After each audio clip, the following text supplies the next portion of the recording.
Sobat CPNS, kembali lagi bersama kelompok kami, dalam pelatihan dasar CPNS tahun 2025 gelombang 3 angkatan 23 bersama kami kelompok 3A. Nah, di sini bersama teman-teman hebat lagi ya, ada Mas Kalam, ada Mas Hari, ada Mbak Rizky, dan juga ada Mas Heru.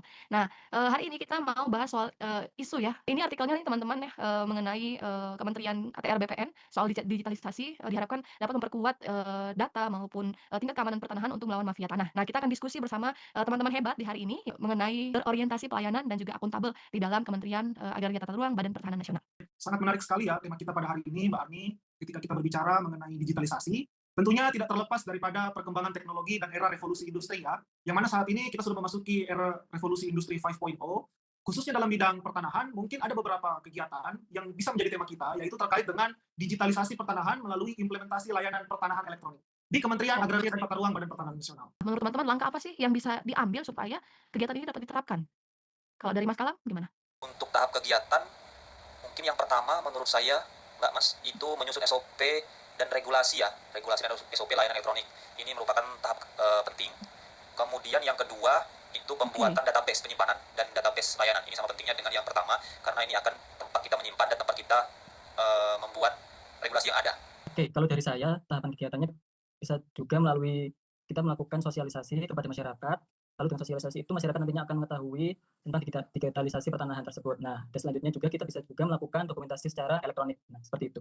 Kalau kita lihat dari, tahapan-tahapan ini bisa menghasilkan nih, teman-teman ya output-nya. Jadi dengan menyusun SOP kemudian, pembuatan database ini mudah, dan, dapat diakses ya oleh seluruh lapisan masyarakat gitu. Jadi saat ada SOP dan regulasi, terkait layanan elektronik, kemudian ada database yang disimpan ya, kemudian sosialisasi juga ke masyarakat, dokumentasi. Jadi masyarakat mudah dan, gampang ya untuk, mengakses, data-data pertanahan apalagi yang, ada dokumentasinya ya secara elektronik.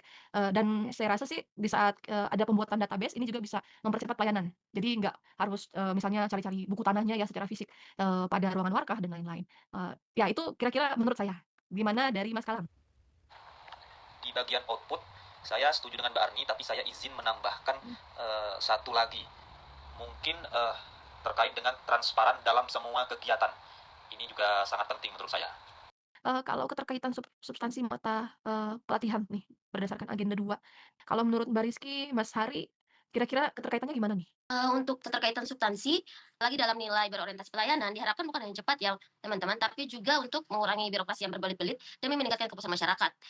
Tambahan dari saya untuk nilai berorientasi pelayanan itu melakukan 3S, senyum, sapa, dan salam kepada pemohon dan masyarakat ketika melakukan pelayanan demi meningkatkan kepuasan masyarakat. Kemudian yang kedua itu mempermudah dan mempercepat pelayanan. Baik, menambahkan dari apa yang disampaikan oleh Mbak Rizky ya, sebagaimana moto daripada Kementerian Agraria dan Tata Ruang Badan Pertanahan Nasional memiliki moto melayani profesional dan terpercaya. Oleh karena itu, kaitannya dengan berorientasi pelayanan, tentunya kita ini ingin meminimalisir atau mengurangi birokrasi yang rumit dan berbelit, serta memberikan kepuasan terhadap masyarakat mengenai layanan-layanan pertanahan. Kalau kita berbicara soal akuntabel, mungkin saya mau tambahin, dengan percepatannya, percetakan sertifikat elektronik dengan teliti dan bertanggung jawab ya. Saya izin menambahkan ya Mbak, untuk nilai akuntabel, mungkin bisa ditambahkan pembayaran PNBP secara non tunai, Oh, iya. ya dengan biaya sesuai dengan ketentuan yang berlaku Mbak. Iya iya, benar benar. Kalau kita ke kontribusi terhadap visi misi organisasi nih, ada yang mau mengeluarkan opini, pendapat, silakan. Terkait dengan kontribusi terhadap visi misi organisasi, menurut saya ini sangat sesuai ya dengan visi misi Kementerian ATR BPN, yaitu memberikan pelayanan terbaik, kemudian kemudahan dan transparansi kepada masyarakat dalam bidang pertanahan dan tata ruang. Mungkin itu Mbak dari saya. Nah, kalau untuk penguatan nilai organisasi, menurut Mas Heru dengan Mas Hari nih, kira-kira gimana pendapatnya? Silakan. Oke, terima kasih Kak. Untuk saya, penguatan nilai organisasi itu pada tabel tersebut dapat kita isikan yaitu dengan cara penguatan terhadap nilai Kementerian ATR BPN itu misalnya nilai melayani. Nah, melayani itu dapat merujuk kepada perbuatan yang sopan, ramah, cermat, dan peduli terhadap kebutuhan masyarakat.